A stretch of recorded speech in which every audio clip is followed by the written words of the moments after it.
Hello students. Line by line की इस series में सबसे पहले हम स्टार्ट करेंगे breathing and exchange of gases, जो फिजियोलॉजी का एक पार्ट है। ठीक है, सबसे पहले मैं आपको ये चैप्टर का वेटेज क्या है ये बता देती हूँ। तो ये वेटेज में 45 टोटल जो होता है जूलॉजी का, उसमें से 45% ह्यूमन फिजियोलॉजी में से आपको आस्क करेंगे। उसमें से 2 to 3 questions from this chapter आने वाले हैं। ठीक है, 45% it means like 13 questions. How many question? 13 question will be ask from human physiology. तो ह्यूमन फिजियोलॉजी का जो ये चैप्टर है, एक breathing and exchange of gases, इसके बारे में आज हम पढ़ेंगे। 2 to 3 क्वेश्चन का रेंज, तो आप मार्क्स गिन के चलो तो 8 to 12 मार्क्स का इसमें से आपको आस्क करेंगे। ठीक है, तो सबसे पहले हम थोड़ा बेसिक देख लेते हैं कि ब्रीदिंग क्या है। तो आपको पता है ब्रीदिंग वर्ड आपने पहले भी सुना होगा। तो ब्रीदिंग मतलब ऑक्सीजन एंड CO2 जो है वो एक्सचेंज होता है। तो वो हम देखेंगे। तो सबसे पहले एक डेफिनेशन है, आप यहाँ पे पढ़ो, देखो। Oxygen is utilized by the organism to indirectly break down simple molecules like glucose, amino acids, fatty acids, etc. to derive energy. Energy get करने के लिए हमको डिफरेंट टाइप की एक्टिविटी परफॉर्म करनी होती है, and that's why we use oxygen and we eliminate it in the form of carbon dioxide. So carbon dioxide जो है, जो हमारे लिए बहुत हार्मफुल है, CO2, आपको पता ही है कि CO2 जो है वो हमारी बॉडी के लिए बहुत हार्मफुल है।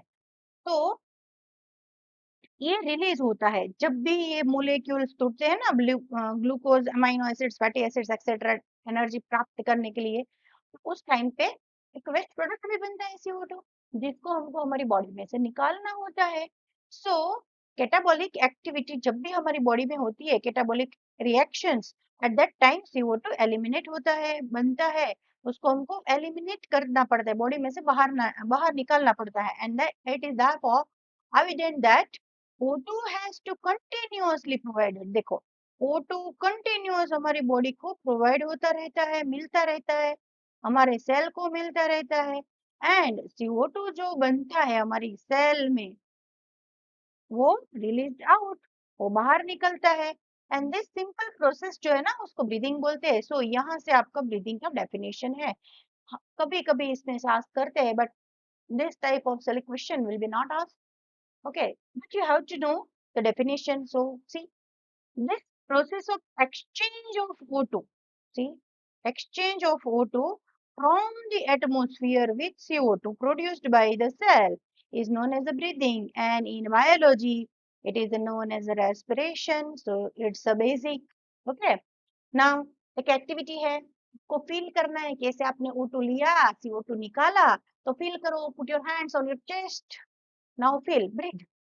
आपने ब्रीथ किया तो चेस्ट क्या हुआ, downward, up down up down.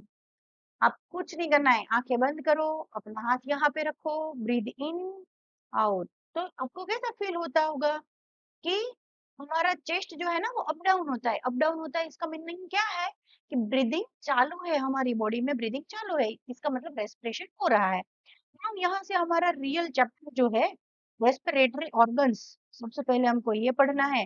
But ये ओनली फॉर रिकॉल पर्पज है, आपको याद करवाने के लिए ये रिकॉल करना है। ठीक है, तो आपने एनिमल किंगडम में भी पढ़ा है कि कैसे डिफरेंट काइंड ऑफ ऑर्गेनिजम्स जो है वो रेस्पिरेशन करते हैं। सो ये हम थोड़ा फटाफट देखेंगे, क्योंकि हम बाकी के जो टॉपिक्स है उसमें ज्यादा ध्यान रखेंगे। ठीक है, तो now see here, mechanism of breathing. Breathing का जो मैकेनिज्म है ना, वो डिफरेंट टाइप के एनिमल्स जो है, different animal groups, group of animals, उसमें डिफरेंट टाइप का रहता है, उनके हैबिटेट के अकॉर्डिंग होता है। ठीक है, सो दो चीज मेन इन्वॉल्व होती है इसमें मैकेनिज्म ऑफ ब्रीदिंग में। एक ये हैबिटेट कैसा है ऑर्गेनिज्म का, और उनका लेवल ऑफ ऑर्गेनाइजेशन क्या है। लेवल ऑफ ऑर्गेनाइजेशन के बारे में मैंने पढ़ लिया है, तो यहाँ पे हम इसकी डिस्कस नहीं करेंगे ना। बात करते हैं कि लोअर इनवर्टिब्रेट्स जो होते हैं वो कैसे ब्रीदिंग करते हैं। लोअर इनवर्टिब्रेट्स लाइक स्पॉन्ज है, कोइलेंट्रेट्स है, प्लेटफॉर्म्स है, तो ये एक्सचेंज ऑफ O2 करते हैं bye simple diffusion. Oxygen and carbon dioxide जो है सिंपल डिफ्यूजन की मेथड से वो एलिमिनेशन करते हैं उनकी पूरी बॉडी सरफेस के ऊपर से। तो यहाँ पे हम एक एग्जांपल ले कि सपोज ये कोई लोअर इनवर्टिब्रेट है, तो लोअर इनवर्टिब्रेट में क्या होता है, यहाँ पे जो छोटे छोटे पोर्स लाइक स्ट्रक्चर्स होते हैं, तो यहाँ से O2 आता है और पूरा बॉडी सरफेस से ऐसे CO2 बाहर निकलता है। तो ये प्रोसेस जो है उसको हम क्या बोलेंगे, सिंपल डिफ्यूजन। ठीक है, तो सिंपल डिफ्यूजन की मेथड से ये जो है वो रेस्पिरेशन करते हैं। उसके बाद हम देखें आगे, तो अदर लाइक अर्थवर्म की बात करते हैं। नाउ सी, अर्थवर्म जो है उसकी मोइस्ट क्यूटिकल, उसकी स्किन जो है उससे ब्रीदिंग करते हैं। इंसेक्ट जो है उनके पास नेटवर्क ऑफ ट्यूब रहता है जिसको हम ब्रेकियल ट्यूब्स बोलते हैं। और to transport atmospheric air with the body and spherical vascularised structure known as gills, जो पानी में है एक्वेटिक है वो गिल्स के थ्रू करेंगे, तो उसको ब्रांचियल रेस्पिरेशन बोलेंगे। are used most of the aquatic arthropods and molluscs, whereas vascularized bag known as a lung, pulmonary respiration करते हैं। लंग आया तो पल्मोनरी, स्किन आया तो क्यूटिकुलर, सेल के थ्रू बॉडी सरफेस के थ्रू कर दिया तो उसको बोलेंगे सिंपल डिफ्यूजन। तो डिफरेंट काइंड ऑफ मेथड है रेस्पिरेशन की। टेरेस्ट्रियल फॉर्म जो है जो जमीन पे रहते हैं, ये सब एक्वेटिक की बात थी। अब हम बात करेंगे टेरेस्ट्रियल फॉर्म्स। तो वो एक्सचेंज ऑफ गैसेस करते हैं through which pulmonary respiration. So now here among vertebrates, fishes use gills, where amphibians, reptiles, birds, mammals ये रेस्पायर करते हैं लंग्स के थ्रू, तो इसमें होता है pulmonary respiration. Amphibian like frogs respire through both moist skin known as a cuticular and pulmonary respiration. So ये basic था। तो आपको ये चीज देखना है कि कैसे कैसे डिफरेंट काइंड ऑफ एनिमल्स जो है वो रेस्पिरेशन करते हैं। तो यहाँ पे आप देखो कि मेनली 3 टाइप्स के रेस्पिरेशन होते हैं। एक एक यहाँ पे पढ़ा था सिंपल डिफ्यूजन। दूसरा जो है वो है क्यूटिक्युलर रेस्पिरेशन। तीसरा जो है वो है पल्मोनरी रेस्पिरेशन।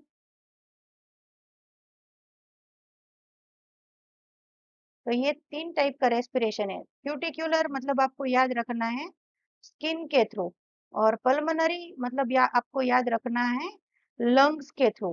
पल्मोनरी रेस्पिरेशन जो है, ये रेस्पिरेशन जो है वो मोस्ट प्रोबेबली टेरेस्ट्रियल लाइफ जो है, यहाँ पे भी हमने देखा था ना टेरेस्ट्रियल लाइफ, तो यहाँ पे भी मैं वही एक्सप्लेन कर रही हूँ आपको कि टेरेस्ट्रियल लाइफ जो है, टेरेस्ट्रियल जो भी है वो रेस्पिरेशन करेंगे पल्मोनरी रेस्पिरेशन, मतलब through lungs, exchange of gases वहां से होगा।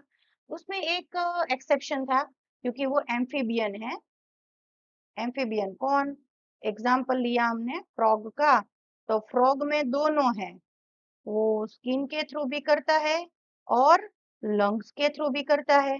स्किन के थ्रू करता है तो उसको बोलेंगे क्यूटिकुलर, लंग्स के थ्रू करता है तो उसको बोलेंगे पल्मोनरी।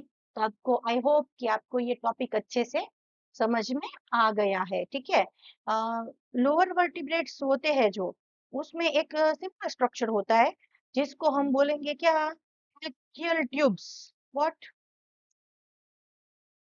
ब्रेकियल ट्यूब्स के थ्रू ये रेस्पिरेशन करेंगे।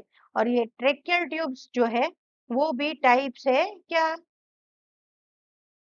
एक पल्मोनरी टाइप का ही रेस्पिरेशन, बट हम इसको पल्मोनरी नहीं बोलेंगे, बट उसमें ट्रेकियल ट्यूब्स है, सिंपल टाइप का है, ठीक है। नाउ ये रिकॉल मेमोरी ओनली था, तो आप इसका स्क्रीनशॉट ले सकते हो फॉर बेटर पर्पस। ये शॉर्ट में आपको सब आ गया है। नाउ हम नेक्स्ट टॉपिक के ऊपर डिस्कस करते हैं, ह्यूमन रेस्पिरेटरी सिस्टम के बारे में। नाउ ह्यूमन रेस्पिरेटरी सिस्टम क्या है? सी, ह्यूमन रेस्पिरेटरी सिस्टम जो है ना, उसमें आपको क्या याद रखना है, कौन से ऑर्गन्स है और कौन सा ऑर्गन क्या काम करता है। तो सबसे पहले आप ये डायग्राम में देखो कि एपिग्लोटिस है।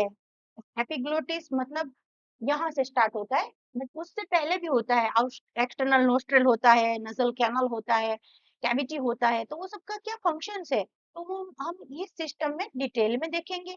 यहाँ पे आपको डिटेल में डायग्राम है, तो मैं साथ में डायग्राम भी एक्सप्लेन करती जाऊंगी, और आपको ये डायग्राम भी अच्छे से याद रखना है, क्योंकि कभी कभी एबीसीडी जो डायग्राम टाइप के क्वेश्चंस आते हैं, डायग्राम टाइप के क्वेश्चंस इसमें ये आस्क हो सकता है, ठीक है। तो आपको डायग्राम भी याद रखना है, और आई होप कि डायग्राम के थ्रू आप याद रखोगे तो आपको अच्छे से याद रहेगा। Now see, we have a pair of external nostril, जैसा मैंने बात किया था कि हमारे पास क्या है, तो नॉस्ट्रिल का एक पेयर है। तो सबसे पहले ऑर्गन में आप याद रखो तो क्या है, एक्सटर्नल नॉस्ट्रिल। तो ये एक हो गया, नॉस्ट्रेल्स दो है इसलिए नॉस्ट्रेल्स करना है। ये क्या करेंगे, opening out about the upper lips, हमारे अपर लिप्स के ऊपर होते हैं, ठीक है। Now it leads the its lead to nasal chamber, यहाँ पे चैम्बर होता है। तो दूसरा जो है वो आपको याद रखना है कि दूसरी चीज क्या है, तो दूसरा है नसल चैम्बर। नाउ नसल चैम्बर में क्या होता है, तो एयर सबसे पहले नोस्ट्रल के थ्रू अंदर जाएगी, नसल चैम्बर में जाएगी, उस वो जो जगह है ना, उसको हम बोलेंगे नसल पैसेज से। ये ये चीज जो है उनको बोलेंगे नसल पैसेज। एंड द नसल चैम्बर्स ओपन्स इनटू फेरिंग्स। तो आपको ये थर्ड थिंग याद रखना है कि ये फेरिंग्स में खुलता है। तो थर्ड ऑर्गन जो है वो है हमारा फेरिंग्स, ठीक है। एपिग्लोटिस के ऊपर होता है, ये हुआ एपिग्लोटिस इधर। तो नॉस्ट्रिल के बाद का जो एरिया होता है यहाँ पे अंदर थोड़ा, तो वो होता है फेरिंग्स। फेरिंग्स में क्या होता है, तो फेरिंग्स जो है ना, वो एक पोर्शन है, portion of which is commonly a passage for food and air. Food and air के लिए एक पैसेज है, ठीक है। नाउ सी कि द फेरिंग्स ओपन, फेरिंग्स जो है वो क्या होता है, तो फेरिंग्स ओपन होता है आगे लेरिंग्स में, लेरिंग्स में ओपन होता है। और नाउ ये लेरिंग्स क्या है, तो ये वॉइस बॉक्स, ये आपको याद रखना है यहाँ पे। तो थर्ड थिंग, फेरिंग्स के बाद आया क्या, फोर्थ, लेरिंग्स। नाउ ये लेरिंग्स जो है वो ट्रेकिया में खुलता है, ये आपको एरिया दिखाई देता है यहाँ पे डायग्राम में, ये जो एरिया है ना वो ट्रेकिया है। तो लेरिंग्स के बाद फिफ्थ थिंग आपको क्या याद रखनी है, ट्रेकिया। ट्रेकिया में ओपन होगा, सी। उसके बाद लेरिंग्स के बारे में पढ़ते हैं कि लेरिंग्स है क्या, तो ये टॉपिक थोड़ा अलग है इसमें। लेरिंग्स एक कार्टिलेजिनियस बॉक्स है। कार्टिलेजिनियस मतलब बोन्स का नहीं, कांच जैसा एक बॉक्स है, which help in sound production. मैं जो बोलती हूँ आपको सुनाई देते हैं, आप बोलेंगे मुझे सुनाई देगा, तो ये जो साउंड प्रोडक्शन है ना, वो लेरिंग्स के थ्रू होता है। तो इसको हम दूसरा क्या बोलेंगे, साउंड बॉक्स। तो आपको यहाँ पे याद रखना है लेरिंग्स जो है ना, वो दूसरा साउंड बॉक्स के नाम से भी जाना जाता है। नाउ एपिग्लोटिस के बारे में थोड़ा पढ़ लेते हैं, एपिग्लोटिस क्या है, तो ये भी एक्स्ट्रा एक है टॉपिक, इसमें काम का ही है। ड्यूरिंग swallowing, हम जब कुछ खाते हैं, swallow करते हैं, तो ग्लोटिस जो होता है ना, ग्लोटिस वो कवर हो जाता है एक पतला सा लेयर, थीन इलास्टिक कार्टिलेजिनियस फ्लैप, एक फ्लैप कर्टेन जैसा होता है, जिसको हम बोलते हैं एपिग्लोटिस। यहाँ पे आप देख सकते हो ये जो है ना, वो एपिग्लोटिस है, तो ये फ्लैप उसको बंद कर देते हैं, इसलिए हमारा खाना जो है वो हमारी लेरिंग्स में नहीं जाएगा, बल्कि कहाँ जाएगा, हमारी पाइप में जाएगा। ग्लॉटिस जो है, epiglottis to prevent the entry of food into the larynx. कभी कभी हम खाते खाते कुछ बोलते रहते हैं, तो हमारा खाना होता है वो फूड पाइप की वजह जाने फूड पाइप में जाने की वजह से वो चला जाता है लैरिंग्स में। तो हमको क्या होता है, हाँ, हाँ, ऐसा कुछ होता है। ओके, सो नाउ आगे बढ़ते हैं। ट्रेकिया क्या है, क्योंकि लैरिंग्स जो है वो आगे कहाँ पे ओपन होगा, तो यहाँ पे आपका रेस्पिरेशन का एक वापस एक टॉपिक चालू हुआ। तो ट्रेकिया जो है ना, वो एक सीधा ट्यूब है, स्ट्रेट ट्यूब है, एक्सटेंड होता है मिड थोरासिक कैविटी में। ये जो थोरासिक कैविटी है ना, वहां तक ये होता है। तो यहाँ से लेकर यहाँ तक, सुबह से लेकर शाम तक। ओके, सो ये मिड थोरासिक कैविटी जो है विच divides at the level of, देखो ये जो ट्यूब है हमारी ट्रेकिया जो है, वो डिवाइड होती है फिफ्थ थोरासिक वर्टिब्रे जो है उसमें, वो राइट एंड लेफ्ट जो है ना, प्राइमरी ब्रोंकाई उसमें डिवाइड होता है। तो यहाँ पे ऐसे, तो हम थोड़ा इसमें यहाँ पे देखते हैं कि सपोज ये ट्रेकिया है, ये क्या है, ट्रेकिया है। तो ये डिवाइड होगी primary trachea, primary trachea, primary trachea again divide होगी सेकेंडरी ट्रेकिया में, सेकेंडरी वापस से डिवाइड होगी टर्शरी ट्रेकिया में। ओके, सो यहाँ पे टॉपिक देखते हैं हम कि ईच ब्रोंकाई जो है ना, वो undergo repeated divisions to form the secondary and tertiary bronchi, जो मैंने आपको एक्सप्लेन कर दिया। And then after they divide into bronchioles. इसके बाद यहाँ पे ये टर्शरी जो है ना, उसके बाद ये बहुत सारे ऐसे छोटे छोटे छोटे छोटे बहुत सारे ब्रोंक्यूल्स में डिवाइड होता है। Ending up in the very thin terminal bronchioles. तो ये वर्ड आपको याद रखना है। तो ट्रेकिया के बाद 6 नंबर पे आएगा ब्रोंकाई, ब्रोंकाई में तीन है। उसके बाद 7 नंबर पे आएगा ब्रोंक्यूल्स, ठीक है।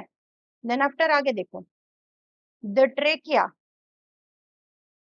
प्राइमरी, सेकेंडरी, टर्शरी, ये ब्रोंकाई जो है, एंड इनिशियल ब्रोंक्यूल्स, मतलब ये PT, ST, TT and bronchioles.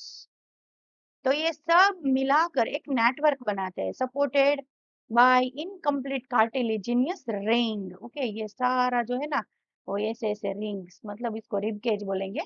तो ये रिंग्स के थ्रू कवर है।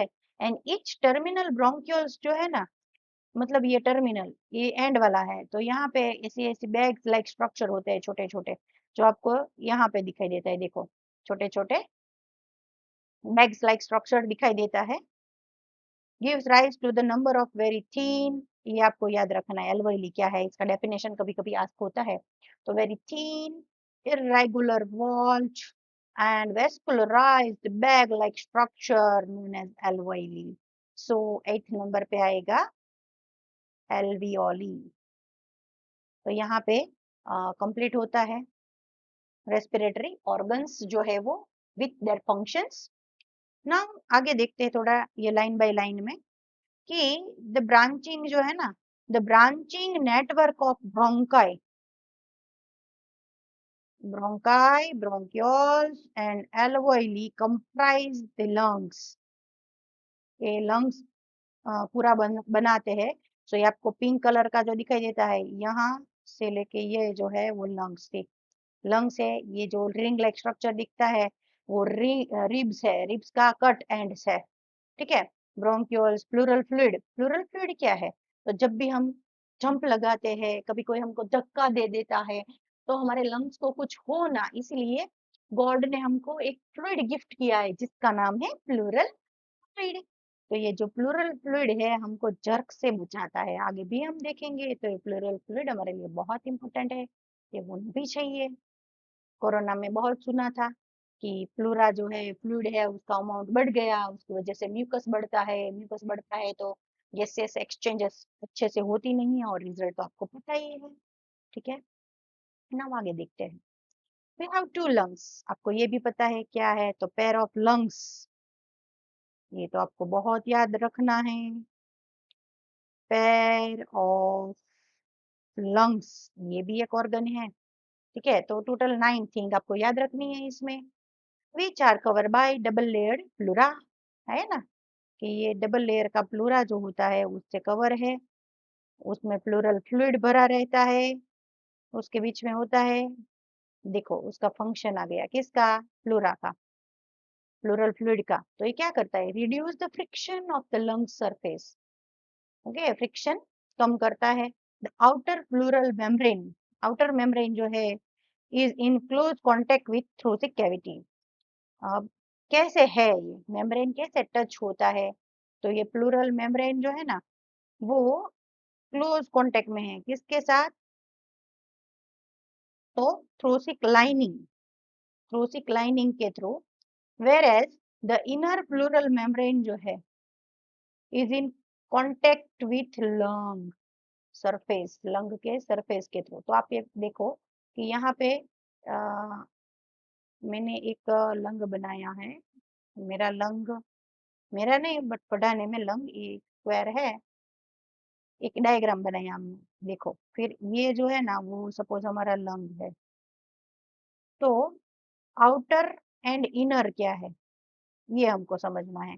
ये आउटर है और ये इनर है, इसके बीच में यहाँ पे सब फ्लूइड रहता है, तो ये जो है उसको हम बोलेंगे प्लूरल फ्लूइड, ओके। तो क्लोज कांटेक्ट में होता है ये वॉल के साथ और अंदर के साइड से होता है लंग के साथ, तो बीच में ये सारी जगह पे फ्लूइड होता है, तो ये फ्रिक्शन से, लंग को फ्रिक्शन से बचाता है, तो ये काम था। Now the part starting with the external nostril, अब थोड़ा रिकैप है इसमें कि एक्सटर्नल नॉस्ट्रिल से स्टार्ट हुआ तो टर्मिनल ब्रोंक्यूल तक कॉन्स्टिट्यूट द कंडक्टिंग पार्ट, ये कंडक्टिंग पार्ट है। नाउ दो पार्ट में रेस्पिरेशन को डिवाइड किया है, तो सबसे पहले कंडक्टिंग एंड एक्सचेंज, दो उसका पार्ट है। तो सबसे पहले हम बात करेंगे कंडक्टिंग पार्ट की।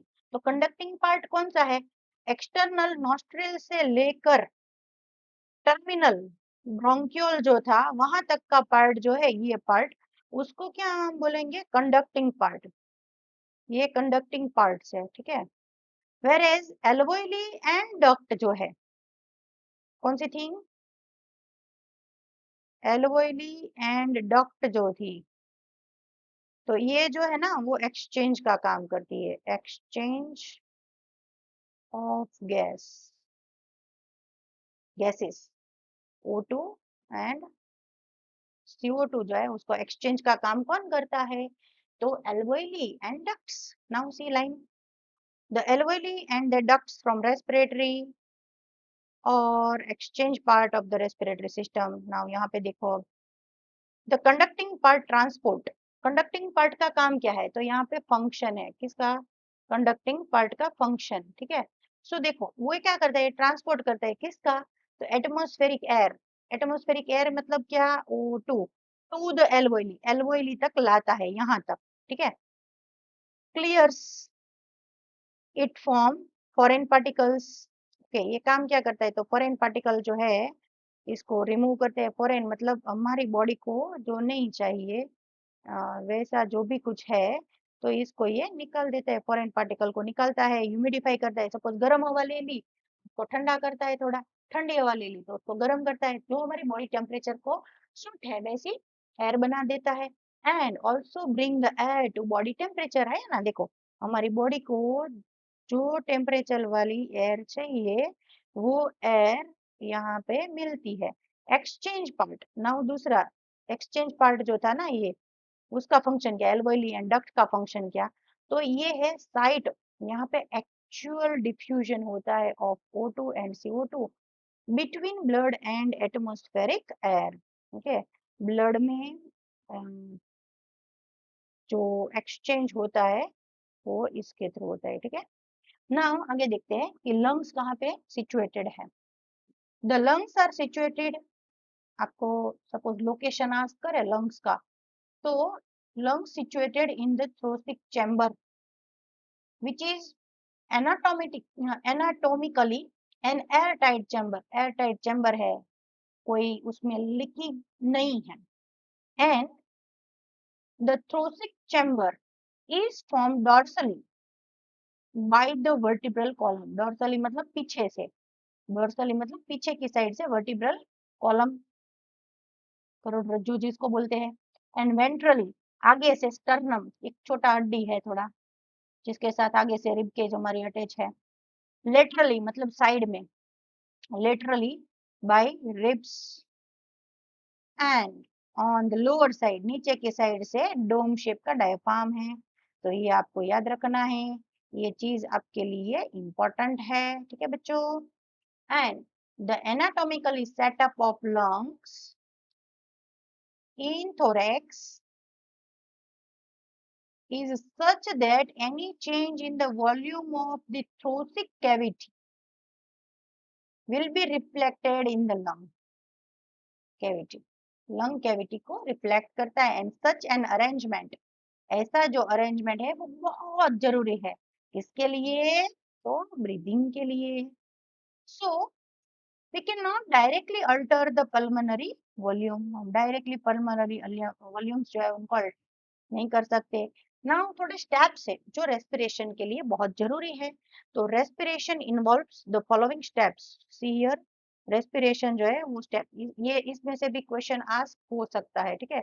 तो पहला पहला क्या है, ब्रीदिंग और pulmonary ventilation by which atmospheric air is drawn in and CO2 rich alveolar air is released out। तो ये पहला, नोस्ट्रिल से एयर गई, ह्यूमिडिफाई किया, फॉरेन पार्टिकल्स को दूर किया, ओके।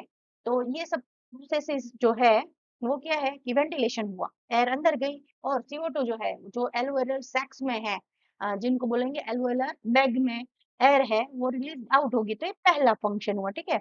दूसरे फंक्शन की हम बात करते हैं, तो दूसरा फंक्शन जो है वो डिफ्यूजन ऑफ गैसेस, मतलब O2 एंड CO2 जो है वो अक्रॉस एल्वेओलर मेम्ब्रेन, जहाँ पे ब्लड के साथ उसकी लेन देन होती है, वो प्रोसेस होता है। थर्ड थिंग क्या है, तो ट्रांसपोर्ट, जो गैसेस है मतलब O2 जो है उसको ब्लड तक ले जाना है, CO2 को ब्लड में से बाहर लाना है एल्वेओली तक। फोर्थ फंक्शन जो है वो है diffusion of O2 and CO2, देखो between blood and tissue, blood and tissue तक O2 एंड CO2 का डिफ्यूजन करवाना है। एंड फिफ्थ वन क्या है, यूटिलाइजेशन ऑफ O2, O2 का यूटिलाइजेशन होना, सेल के थ्रू वो उपयोग में आना for their catabolic reaction, and resultant, result में क्या बना, CO2, तो वो बाहर निकलना चाहिए। तो ये जो CO2 है वो रिलीज्ड आउट, ओके, वो बाहर निकलना चाहिए। अगर हमारा वीडियो अच्छा लगा है तो आप लाइक कर दो, शेयर करो, सब्सक्राइब कर दो इंजीनियरिंग एकेडमी को। Thank you, bye bye.